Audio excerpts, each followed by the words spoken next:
Welcome to Tutor Boot, where each week we talk about news related to HR and the world of work. We toot the news we like and we boot the news we don't like. I'm your host, Stacey Nordwall, a serial joiner of early stage tech companies as their first in or only HR person.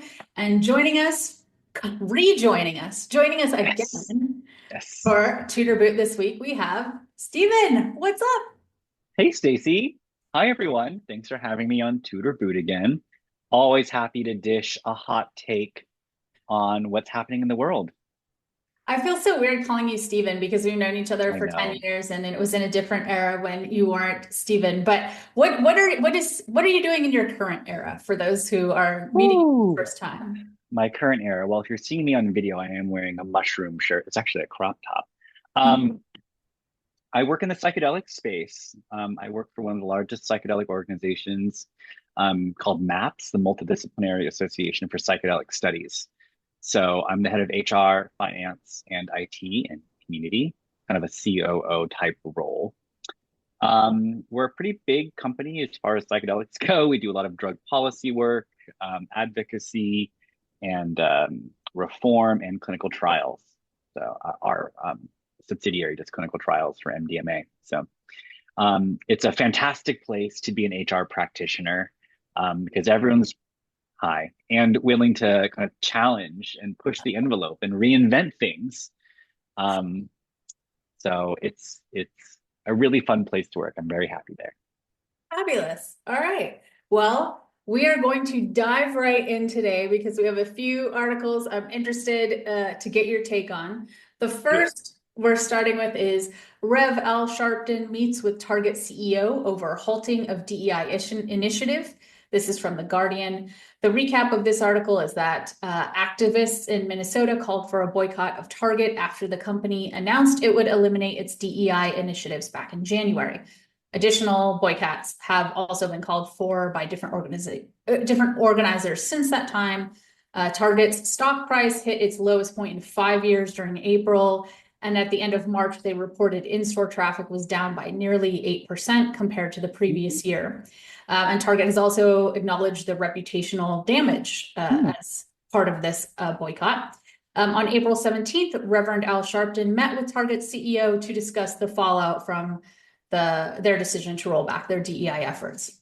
What'd you think? Do I go first? Yeah, do it. Do you want to guess? I mean, I feel like you're gonna toot it. Toot toot. Well, I read the article, and Reverend Sharpton did not directly call for a boycott of Target himself, but Yeah, he created support and space for other people to do that. And I'm not about manufactured outrage, but I am tooting people feeling empowered to make choices with their money in the system that we're in where money matters. And yeah, if that's what helps people feel empowered, and boycotts do work at a system level, but even if this doesn't become a full-on boycott of every company that has boycotted DEI, which would be hard, at yeah, least people feel like a semblance of control in their life to say, hey, I don't want to support this business right now. yeah. I'd toot that. Yeah, I felt the same thing. Like it's kind of this thing that we talk about. You vote with your feet, you vote with your dollars. I like that people are saying, hey, this DEI was an important value add to this organization, and this organization no longer aligns with my values. And so that means I don't have to shop there.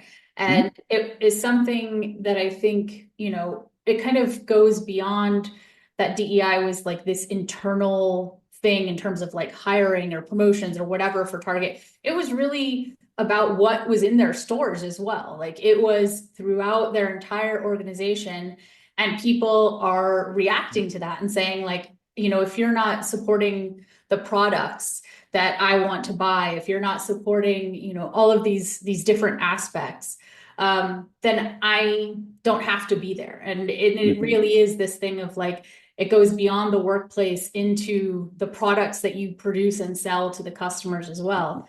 And Mhm. so, yeah, I 100% too. I did hear a boot perspective, and it wasn't Okay. in the article, but Target, because they were earnest in their GEI initiatives for a long time, did source a lot of products by Black and Brown Yeah. manufacturers, and they're like, wait, like Target was like my avenue, so like Yeah. don't boycott my Target, my products in Uh, Target, because that's how got it. they're getting revenue. But I mean, if Target is essentially pulling back from DEI, they're pulling back from carrying your products down the road eventually. So, Yeah. and maybe it encourages these Black and brown founders and manufacturers to actually pick a distribution channel that does support them, Yeah. you know. Yeah, that was kind of my assumption as part of the boycott, that it was also that folks were saying like, hey, we come to Target to support those products. And if you're not Mm-hmm. providing that Mm-hmm. support to them, to those businesses anymore, Yeah. or really like making that a conscious effort of part of what you're bringing into stores and how you're bringing things into stores, then we don't need to shop there because you're Yeah. not supporting us anyway and Yeah. supporting products we need. Yeah. So, The other thing that you can, if you're not willing to like fully boycott something, like for me, it's really hard to boycott Amazon mm, because we're also dependent on Amazon, is just to reduce your dependence. Like I canceled my Amazon Prime, which is mhm. like $160 a year now. Like they keep I raising the know. prices. And I still order from Amazon from time to time. I still get free shipping. You still get free shipping, everyone. It just Yeah. takes a little longer. Yeah. And I Yeah. just use it less. And I'm like, I'm not boycotting anything right now. There's too many things I want to boycott. I just kind of like am conscious of where I spend my money now. I'm just a little more conscious. It's Yeah. it, it's a middle path for me. Yeah. I find myself doing a similar thing where I am shifting where I buy or how I buy or how often I buy, and Hmm. just being more mindful about it. And Hmm. I think the larger part of what I like about this article and why I'm tuning it is that, it is sending, I think Target did not anticipate that people were going to send this message to them. And they have. And it sounds like because they're meeting with Rev Sharpton, they understand. They've heard the message. It's And working. I'll be really interested to see, or hear what happens next if Target kind of comes back and makes some changes based on this. But it really is this message to companies that, people do have power. They have buying power. They have choice about where they want to work. And they're going to use that power. So Mhm. I think that feels good. In a world where things maybe haven't felt that good for a bit. Yeah.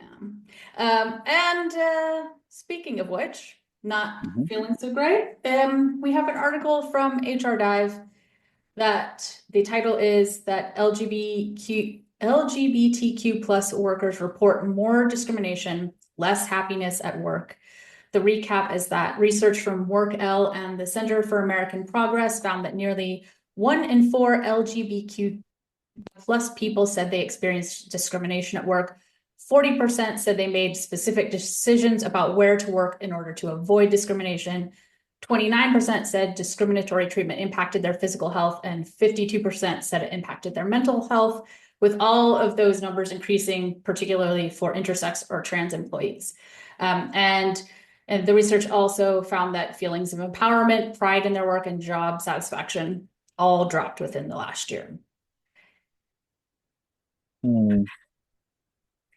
I see the face that, yeah, So it's just the biggest boot in the world. yeah, At first, when I read this, I was like, no way, come on. And then I'm like, wait, I'm in San Francisco and I've worked in San Francisco for like many years. I will pay whatever taxes I need to pay to live in a place where I don't experience this kind of discrimination in my day-to-day life. And I'm yeah, so privileged and blessed that I get to do that. And yeah, this article just breaks me to know that it hasn't been easy, even in the good times necessarily, for a lot of queer people in workplaces facing, if not discrimination, then bias or harassment. yeah, But to know that it's increasing, and I'm not shocked, and I'm angry to yeah, hear that. yeah, yeah. It is obviously a big boat for me. I think one of the things that stood out as well as they said, I think because I hear, I'm on LinkedIn a lot, and there is this always undertone on LinkedIn of like don't make LinkedIn political and don't, bring Mm, politics into work. And this is really like one of those very stark reminders that mhm, you cannot not bring mhm, politics to work because mhm, they're saying over in this article they're noting over 500 bills were introduced by state legislatures mhm, targeting LGBTQ plus people. mhm, And so when your very like existence is politicized to say that mhm, doesn't, and then the discrimination is going up, the harassment is going up, like it's not mhm, separable. So, mhm, mhm. yeah. You know what got me thinking about this and the Target article, which is why I guess, want to tackle these two things at once, is the people that don't support DEI or their queer workers, they're gonna suffer. That's what we're seeing at the Target level, where like it happens immediately. Yeah. But I'm wondering if this continues, if those companies will eventually pay a price. And that's kind of why people are always trying to make the business case for DEI. And I Yeah. wonder if like if we just let this play out, if the more queer and gender diverse Gen Z generation grows up, where they want to work and where they want to shop, Mm. if they once they get more purchasing power as a cohort, is that just going to help take care of this issue where the people that aren't willing to support their queer workers just lose? Yeah. Yeah. I mean, it is an interesting, I mean, I say that's interesting and I also hesitate because I feel like, is this something we want to have to watch play out? We have a And choice. I mean, yeah, I don't know that we have a choice, and it feels like that's something that's going to take like 20 years time to see the result of, which I don't know. I mean, in the meantime, how many people are just dealing with Yeah, terrible well, working conditions and yes. But one thing Sheryl Sandberg did tell me is the future always comes faster than you think it does. I used to mm, work at Facebook for people that are listening. And I know she's getting some flack now, but in my time that I spent with her, limited time, she did have these little nuggets of wisdom. And you think this issue is 10 years out, but in reality, it's not. It's mm, 5. You mentioned, do we need to wait 20 years? It's like, well, we'll likely be a majority minority country in about 15 years. mhm. And we're only going to get closer and closer to that as well, where less than 50% of Americans will be white. Already, fewer than 50% of children born in America are white. Hmm. So I know we were talking about LGBTQ plus, but just our demographics are shifting Yeah. faster. Marjorie Taylor Greene was like testifying. She's like, this next generation is going to be like all non-binary and all like queer and transgender. And I was like, let's go. But she was trying to like scare people. I was That's excited. She gets it. Yeah. It's happening. So let's Yeah. just see where the dominoes fall, shall we? Yeah. Yeah. No, I mean, I think it anything that leads us towards more inclusion, psychological safety, I'm there for that. I think um, it's it's rough for people right now for sure. Oh I yeah. mean, I see Yes. so many folks on LinkedIn Yes. talking about how Yes. challenging it's been, and I was kind of thinking, my psychology brain was going to Maslow's hierarchy of needs, and if you're at the point where you don't have that base of, safety, you're Mm, not bringing, your best work to the workplace, right? totally. Takes the cognitive load to like have to deal Yeah, with that at work. And I'm not trying to like diminish people's experience yeah, at work. Opposite. I'm saying it's the opposite. I'm saying the companies that care yeah, need to really double down and demonstrate that you do care and support and hire and promote queer people. yeah, And this is your opportunity to like to shine, be on the right side of history, first of all, yeah. and get all this great talent that is otherwise not being supported by their workforce, Yeah, by their absolutely. workplace. Yeah, I mean, absolutely. I think that's one of the things too, when we, as HR folks, we so often have to sell this business case. And it's like the businesses that support people in doing their best work are going to be the most say this over and over You again. don't say. I know, shocking, right? Who knows? Wait, are you sure it's not the opposite? The companies that abuse their workers do better? And We'll you're right, see. yeah, common sense. And so it's exactly to that point. And it's one of those things I think I saw as a side note, like saw recently about the CEO of Costco talking about like you can't say, these are what you believe in and try to build a strong business and then treat your workers like shit. Like that just doesn't work, right? So the businesses that really are supporting creating safe spaces for people, creating inclusive spaces for people are going to be the ones that are more successful. And yes. God, I would leave my job to work at Costco. I love Costco. I grew up north of Seattle around Kirkland.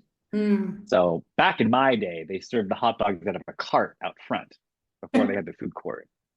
I was at Costco last night. I am like an anti-capitalist, but I am pro Costco I know. for I sure. said, okay, this is a little side diversion, but we're share it anyway.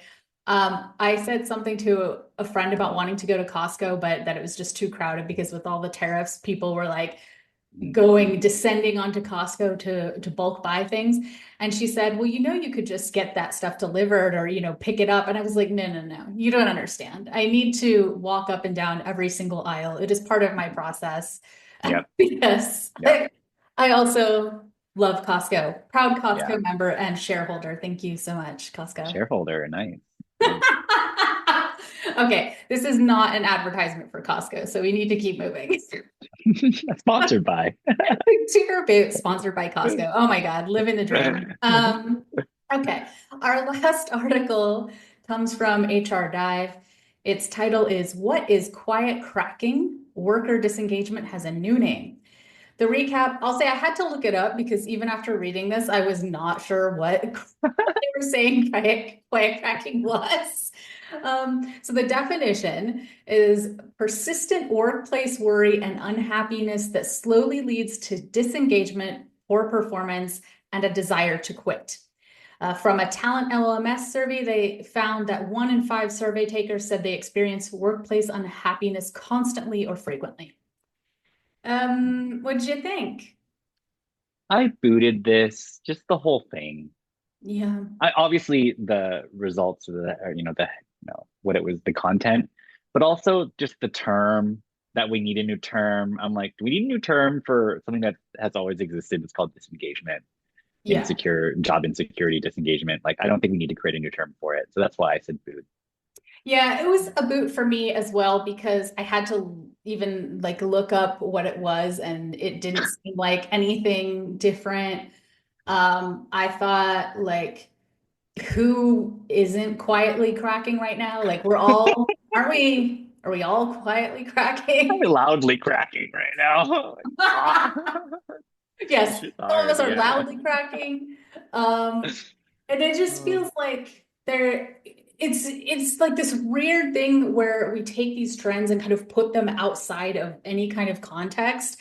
And like Mhm. when you think about everything going on in the world, and you mentioned this job insecurity, all of these different things, like, and then yeah, people are feeling Mhm. disengaged and Yeah. they're bringing all of this stuff into work. Like that's not a different thing. It's not a new Not a thing. different thing. Yeah. And the article talked about how, like, you did this survey. It's like, oh, people's lack of training is leading to job insecurity. Like, oh, the lack of training questioned by the LMS company. I see what you're doing here. So I can see right through this sort of clever marketing spiel. You came up with a new term. You got on Tutor Boot. Congratulations. But Stacy and I see right through this. We're Oh my God. loudly cracking. I would love if if these companies just start coming up with trends just in hopes of getting on Tutor Boot, knowing that we probably boot them. Like, hey, any news is good news, even if we get booted, even if Stacy boots us. Wait for the episode with someone nice. Like, Steven can boot us too. Oh my gosh. All right. Well, since we have we obviously have loudly cracked on this episode. It's we can tell we have reached a moment of just we're cracking. But Keep cracking, everyone. keep cracking. Stephen, tell people how they can connect with you or learn more about the things that you're doing. Yeah, you can find me on LinkedIn. That's probably the easiest way to do it. That's the only social media I try to be on right now. But I also write a once a month email through my Substack, which is linked on my LinkedIn. So you can find me on LinkedIn, Stephen with a V, Huang, Huang.